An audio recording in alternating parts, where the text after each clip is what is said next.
Akhirnya wanita ini pun masuk, dan si Ujang ini benar-benar melayani wanita tersebut. Atau mereka berdua ini berhubungan badan. Dan menurut si narasumber, atau menurut dari Pak Ujang ini, baunya itu sangat harum. Dan sosok wanita ini sangat cantik. Bahkan seumur hidupnya Pak Ujang ini baru pernah menemukan wanita cantik seperti sosok tersebut. Dan setelah Pak Ujang dan wanita itu selesai berhubungan badan, tiba-tiba lagi dan lagi wanita itu hilang secara misterius. Lalu di sini Pak Ujang pun kaget. Dan setelah kepergian wanita itu, Pak Ujang langsung memberesi kamarnya. Dia langsung menyapu, dia melipat selimutnya, dia membersihkan taburan-taburan bunga yang ada di atas kasurnya. Lalu ketika si Pak Ujang ini melipat kasurnya, dia itu sangat tercengang, dia itu sangat kaget. Karena Assalamualaikum warahmatullahi wabarakatuh. Ketemu lagi dengan saya Doni Free di channel Sudut Malam. Tidak terasa ternyata kita sudah memasuki tahun 2023. Semoga apa yang kita impikan, apa yang kita cita-citakan bisa terwujud dengan mudah di tahun ini. Dan semoga Allah senantiasa memberikan kita kesehatan, umur yang panjang, rezeki yang melimpah, dan rezeki yang berkah. Amin, amin, ya robbal alamin. Di episode kali ini saya itu akan menceritakan kisah seorang bapak dengan dua orang anak, yaitu namanya Pak Ujang. Dia sudah berumur 40 tahun. Tetapi dia itu diceraikan oleh istrinya karena Pak Ujang ini dianggap tidak mampu untuk mencukupi kebutuhan kedua anaknya dan istrinya. Akhirnya Pak Ujang ini pun memutuskan memakai pesugihan. Pasti kalian penasaran kan? Mungkin tidak usah lama-lama lagi, kita langsung menuju ke ceritanya.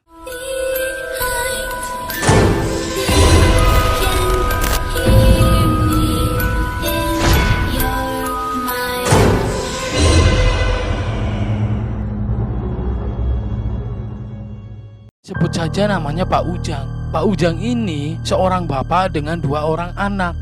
Dia itu sudah berusia 40 tahun. Tetapi baru-baru ini Pak Ujang itu telah resmi diceraikan oleh istrinya. Dia diceraikan dengan alasan bahwasannya Pak Ujang ini tidak mampu mencukupi kebutuhan kedua orang anaknya dan istrinya. Dan di sini apesnya lagi, hak asuh anak itu jatuh ke tangan istrinya. Jadi kedua orang anaknya itu pun mengikuti istrinya. Otomatis sekarang Pak Ujang itu hidup sendirian di rumahnya. Singkat cerita, Pak Ujang ini mendengar tentang pesugihan.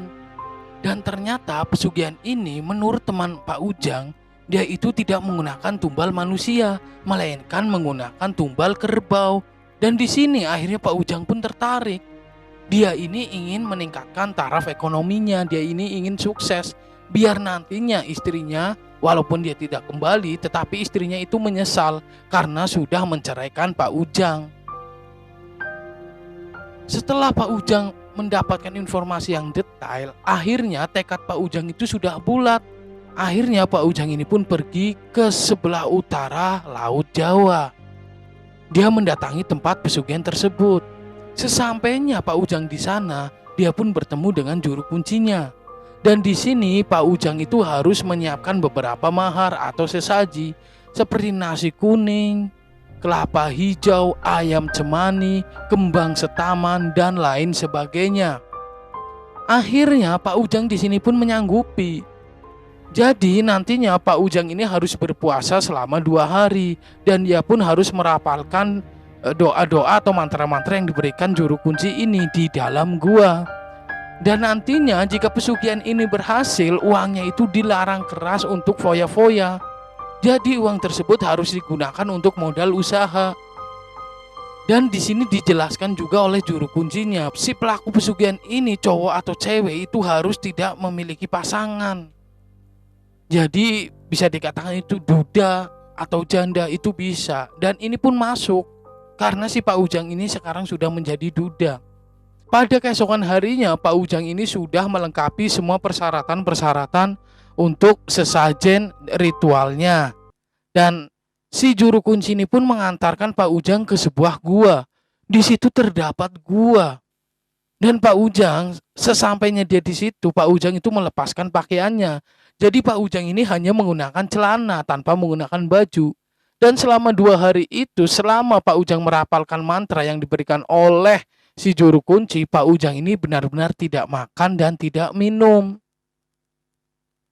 Si juru kunci ini memberitahu kepada Pak Ujang, nanti pada hari kedua, jika ada makhluk atau sesosok wanita yang sangat cantik dan dia mengatakan sesuatu, Pak Ujang ini tidak boleh menjawabnya. Pak Ujang ini hanya diperbolehkan untuk mengangguk.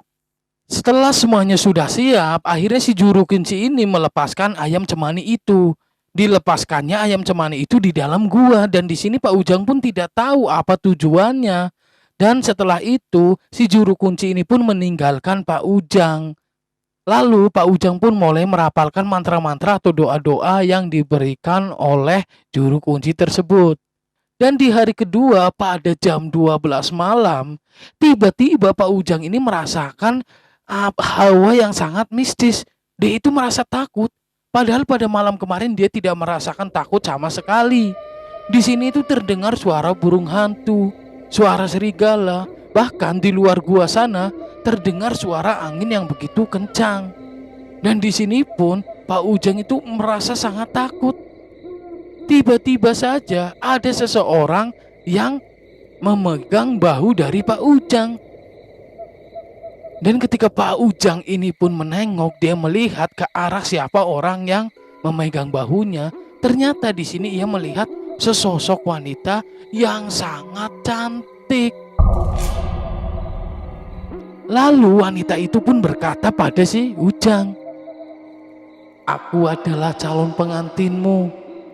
Apa kamu mau menikah denganku?" Di sini Pak Ujang pun teringat dengan kata-kata si juru kunci, bahwa nantinya jika ada makhluk atau ada siapapun dan dia bertanya kepadamu, si Pak Ujang ini dilarang menjawab. Pak Ujang itu hanya diperbolehkan mengangguk. Lalu setelah wanita itu bertanya kepada Pak Ujang, akhirnya di sini Pak Ujang pun mengangguk. Dan setelah Pak Ujang mengangguk, secara tiba-tiba saja wanita itu hilang dengan misterius. Pak Ujang di sini pun sangat takut. Dia juga tambah bingung. Lalu pada keesokan harinya, lebih tepatnya pada jam 4 dini hari, Pak Ujang ini pun akhirnya keluar dari gua tersebut. Karena dia semedinya itu sudah selesai dan dia langsung menghampiri ke tempat rumah si juru kunci. Sesampainya di tempat si juru kunci, Ujang ini menceritakan apa yang dialaminya semalam tentang ada sesosok wanita yang menghampirinya. Dan di sini si juru kunci itu hanya tertawa. Berarti untuk langkah awal kamu sudah berhasil. Setelah ini kamu pulang dan kamu harus menyiapkan satu ruangan dijadikan kamar pengantin.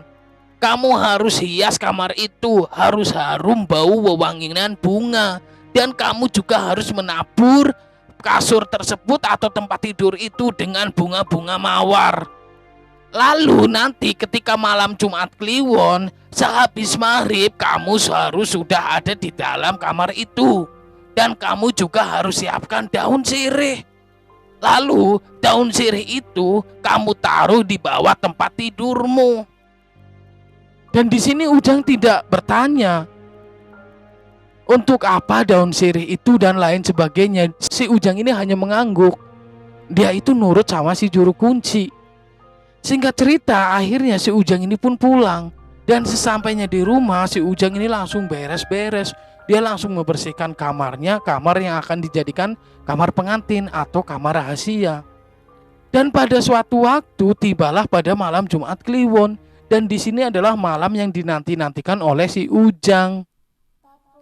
Tepatnya pada jam 12 malam, tiba-tiba pintu kamar si Ujang ini ada yang mengetuk.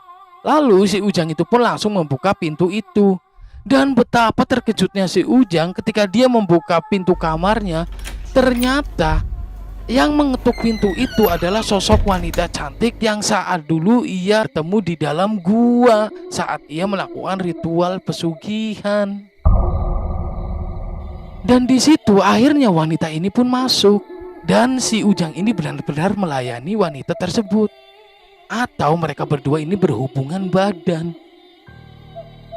Dan menurut si narasumber atau menurut dari Pak Ujang ini, baunya itu sangat harum. Dan sosok wanita ini sangat cantik. Bahkan seumur hidupnya Pak Ujang ini baru pernah menemukan wanita cantik seperti sosok tersebut. Dan setelah Pak Ujang dan wanita itu selesai berhubungan badan, tiba-tiba lagi dan lagi wanita itu hilang secara misterius. Lalu di sini Pak Ujang pun kaget. Dan setelah kepergian wanita itu, Pak Ujang langsung memberesi kamarnya. Dia langsung menyapu, dia melipat selimutnya, dia membersihkan taburan-taburan bunga yang ada di atas kasurnya. Lalu ketika si Pak Ujang ini melipat kasurnya, dia itu sangat tercengang, dia itu sangat kaget. Karena daun sirih yang tadinya itu berada di bawah kasur sekarang sudah berubah menjadi uang yang sangat banyak.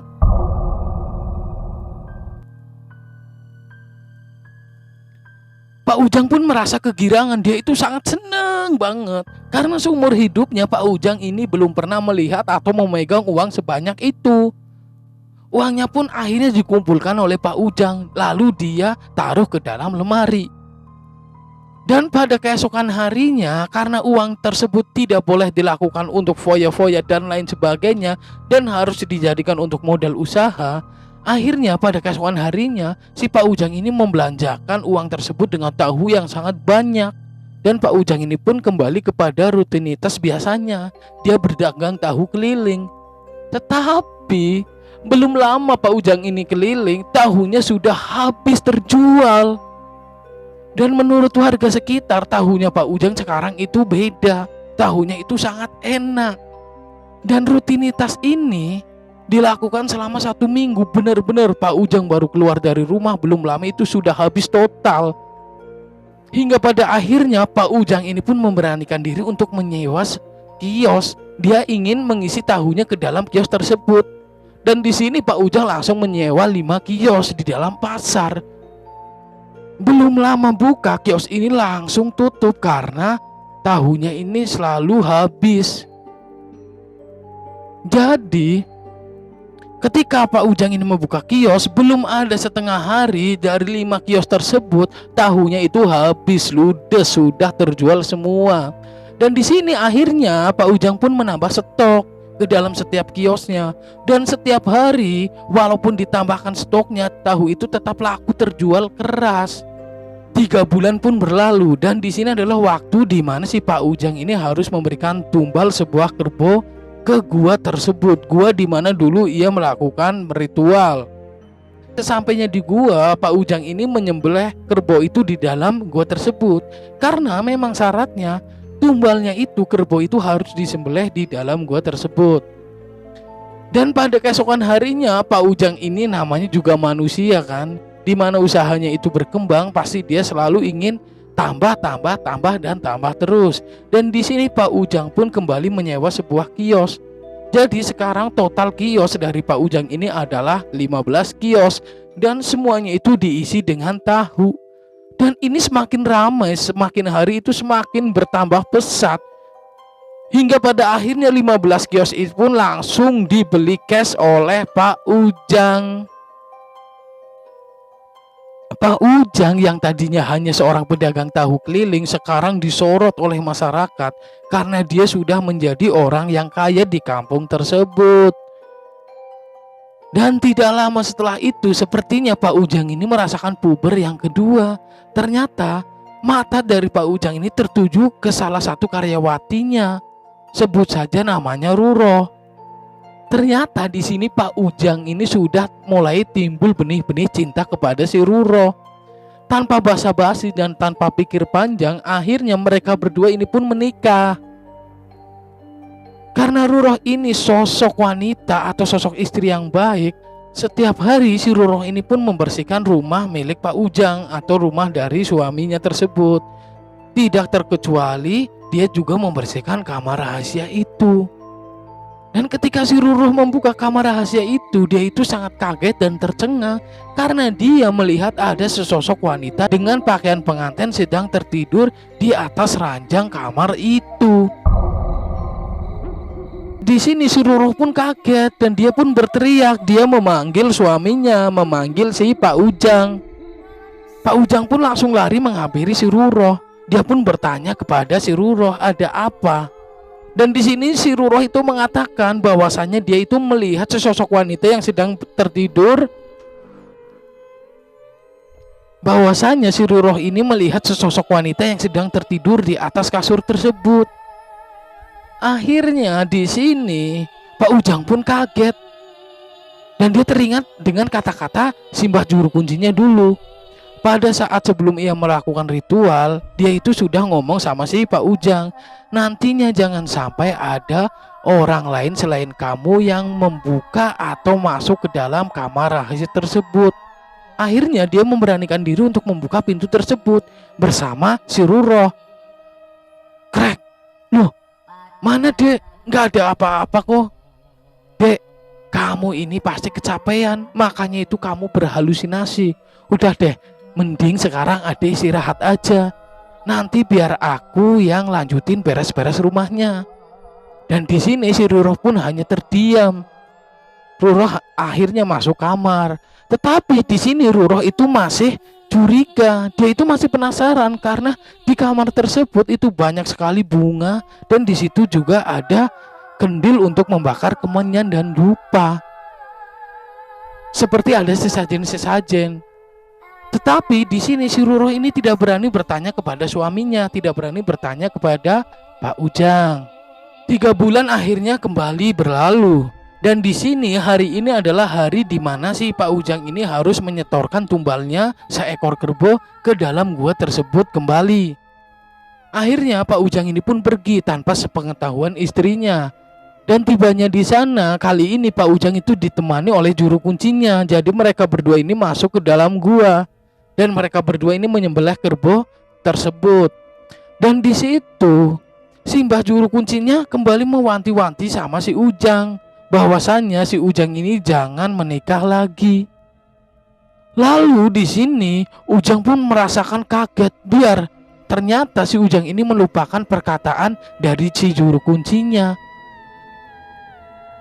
Dan Ujang pun akhirnya bercerita kepada si juru kuncinya bahwasannya dirinya ini sudah menikah sekitar 4 bulan yang lalu. Di sini si juru kuncinya pun ikut kaget. Aduh, aku kan sudah ngomong sama kamu. Kamu ini jangan nikah lagi. Ini akibatnya bahaya loh. Dan ternyata pada saat dulu itu Simbah juru kunci ini tidak memberikan akibatnya jika nanti Ujang akan menikah. Dan di sini dijelaskan oleh si juru kuncinya, jika nantinya pelaku pesugihan Dewi Sendang itu memiliki pasangan, pasangannya itu akan meninggal dunia. Di sini akhirnya Ujang pun bingung, dia sedih, dia panik. Aduh, pokoknya Ujang ini tidak tahu dia itu harus bagaimana. Bagaimana caranya dia menebus kesalahannya agar istrinya atau si Ruruh ini tidak kenapa-napa. Dia pun memohon-mohon kepada si juru kunci. Dia itu sampai menyembah si juru kunci. Dia itu bersujud dan memohon sama si juru kunci agar membantunya, agar nantinya istrinya ini si Ruruh ini tidak terkena apa-apa. Tetapi di sini si juru kuncinya itu malah angkat tangan. Dia itu ngomong sama si Ujang kalau dia tidak bisa menolongnya kali ini. Di sini pun Ujang merasakan sedih dan bingung, juga bimbang. Di saat suasana hening, tiba-tiba ponselnya si Ujang ini berdering. Ternyata itu adalah telepon dari adik istrinya. Ketika si Ujang ini mengangkatnya, dia itu tiba-tiba ambruk. Ternyata adik dari istrinya ini mengabarkan bahwasannya si Ruruh ini meninggal dunia dengan mengeluarkan darah yang sangat banyak melalui hidung, telinga, dan mulutnya. Singkat cerita, akhirnya Si Ujang ini pun pulang ke rumahnya dan didapati ternyata si Ruroh ini meninggal dunia di tempat atau di kamar rahasianya tersebut. Ketika si Ujang sudah memakamkan istrinya bersama keluarga besarnya, si Ujang ini pun langsung berbeda. Dia itu merasakan kehampaan, kekosongan, dan ketakutan. Jadi setiap harinya itu si Ujang itu seperti dihantui. Mungkin itu karena rasa bersalahnya akibat dari dirinya istrinya ini harus meninggal dunia. 1 bulan berlalu, akhirnya si Ujang ini memberanikan diri untuk bercerita dengan apa yang dilakukannya, yang dialaminya kepada salah satu seorang temannya. Dan di sini temannya itu menyarankan agar Ujang itu melepaskan pesugihan tersebut. Tanpa pikir panjang, akhirnya mereka berdua ini, si Ujang dan temannya itu pun langsung menuju ke rumah juru kuncinya si Ujang dulu pada saat dia melakukan ritual pesugihan. Di situ pun Ujang memberitahukan atau menceritakan maksud dan tujuannya datang ke situ. Dan di sini juru kuncinya itu ngomong sama si Ujang bahwasanya dia itu tidak bisa berjanji karena 3 orang yang dulu dia juga sama seperti Ujang. Dia ini ingin lepas dari kerjasamanya dengan pesugihan tersebut. Tetapi mereka bertiga itu malah meninggal dunia. Dan di sini akhirnya si Ujang ini pun pasrah. Akhirnya ritual pun dimulai. Dan alhamdulillahnya di sini si Ujang ini berhasil lepas dari pesugihan tersebut tanpa dirinya itu kenapa-napa. Dan setelah itu akhirnya si narasumber ini atau si Pak Ujang itu langsung bertobat. Dia pun mengatakan bahwasanya sekarang hidupnya lebih damai, tidak dihantui oleh rasa takut ya, walaupun dia dengan keadaan hidup yang sederhana. Jadi setelah Pak Ujang ini lepas dari pesugihannya, semua usahanya itu bangkrut. Tetapi itu tidak dipikirkan sama sekali oleh Pak Ujang. Karena Pak Ujang ini tidak lagi ingin kekayaan, tetapi dia ingin merasakan kebahagiaan dan ketentraman dalam hidupnya di sisa umurnya. Cerita pun berakhir. Jadi terima kasih buat teman-teman semua yang sudah menonton video dan cerita ini sampai selesai. Tentunya buat teman-teman yang mempunyai cerita mistis mengenai pesugihan dan lain sebagainya, dan ceritanya ingin diceritakan ulang oleh saya, langsung kirimkan saja ceritanya melalui WhatsApp saya. Silahkan kalian save nomor saya ini ya. Dan akhirnya saya Doni Free pamit undur diri. Sampai ketemu di video berikutnya. Wassalamualaikum warahmatullahi wabarakatuh.